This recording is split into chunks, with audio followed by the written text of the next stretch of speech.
Avec Minispot, j'apprends tellement de choses. Avec Minispot, j'apprends tellement de choses. J'espère que mon Seigneur sera satisfait de moi. J'espère que mon Seigneur sera satisfait de moi. Alhamdulillah, Alhamdulillah, Alhamdulillah, Alhamdulillah. Que l'islam et mon iman soient de plus en plus forts, afin d'être auprès d'Allah. Voici le véritable trésor. Assalamu alaikum les enfants. Aujourd'hui, nous allons parler des arbres fruitiers. L'un des plus populaires et connus califes de l'État abbasside fut le calife Harun Rashid, qui était un homme d'État dont le nom fut gravé dans la mémoire des hommes grâce à sa générosité et son sens de justice. Un jour, il prit avec lui certains de ses soldats pour s'éloigner de son palais et se promener en visitant la ville. Il voulut s'enquérir des nouvelles de son peuple. Après avoir visité la ville tout au long de la journée, il retourna au palais avec ses hommes. Sur le chemin de retour, ils virent un vieillard. Bien qu'il fût vieux, l'homme travaillait dur dans son champ.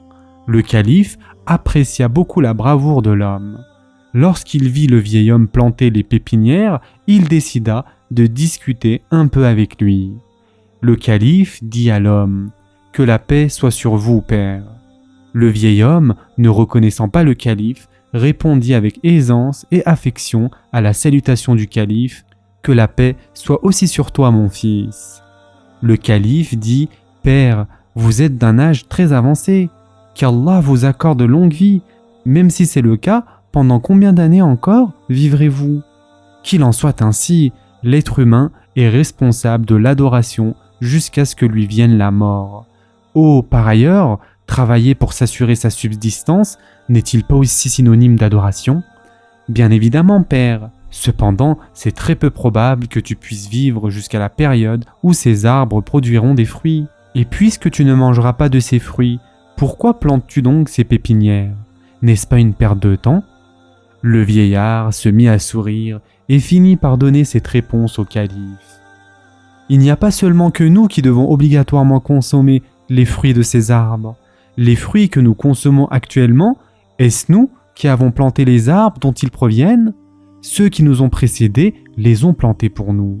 À présent, nous mangeons le fruit de leurs efforts. Moi aussi, je plante ces pépinières pour les générations futures. Eux aussi, en mangeant le fruit de nos efforts, ils prieront pour nous et ainsi, nous n'aurions pas été privés de bénédictions. Et il ne faudrait pas qu'ils soient privés de fruits, contrairement à nous.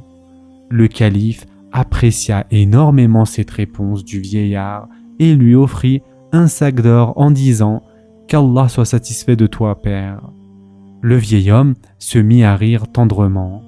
Le calife était bien curieux de savoir la raison de son rire et lorsqu'il lui demanda, il lui donna cette réponse pleine de sagesse. « As-tu jamais vu un arbre qui produit immédiatement des fruits après qu'il soit planté ? Regarde pourtant, les pépinières que j'ai plantées commencent déjà à produire des fruits. » Le calife apprécia encore plus cette réponse du vieux et ordonna à ses hommes de lui donner encore un sac d'or. Le vieil homme, qui était un homme sage et très expérimenté, comprit finalement que l'homme qui se trouvait en face de lui était le calife Harun Rashid, et il ne manqua pas de lui faire ainsi ses bénédictions. Oh, que cela plaise à Allah, qu'Allah vous bonde davantage de ses largesses. Regardez, maître, en vérité, les arbres produisent des fruits une fois par an, mais les miens en ont produit 2 fois en une seule journée.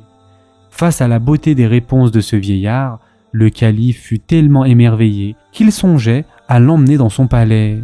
Il sourit à ses soldats qui étaient autour de lui et leur dit « Allons-nous-en rapidement d'ici. Suite aux réponses qu'il donne, cet homme sage ne cessera de nous retirer des sacs d'or jusqu'à épuiser notre trésor. » Le calife fit des invocations afin qu'il y ait toujours dans ce monde des hommes aussi sages et bénéfiques pour la communauté, puis il poursuivit son chemin avec ses hommes. Les chers enfants, notre bien-aimé prophète, sallallahu alayhi wa sallam, a dit : lorsqu'un musulman plante un arbre et que les gens profitent de ses fruits, de son ombre, ou que cela serve d'abri pour les animaux, cet acte constitue pour lui une aumône continue. Et ce hadith a été rapporté par Al-Bukhari. Ce sera tout pour aujourd'hui. N'oubliez pas de vous abonner et d'activer les notifications afin de ne rien rater. À très vite les enfants pour le prochain épisode.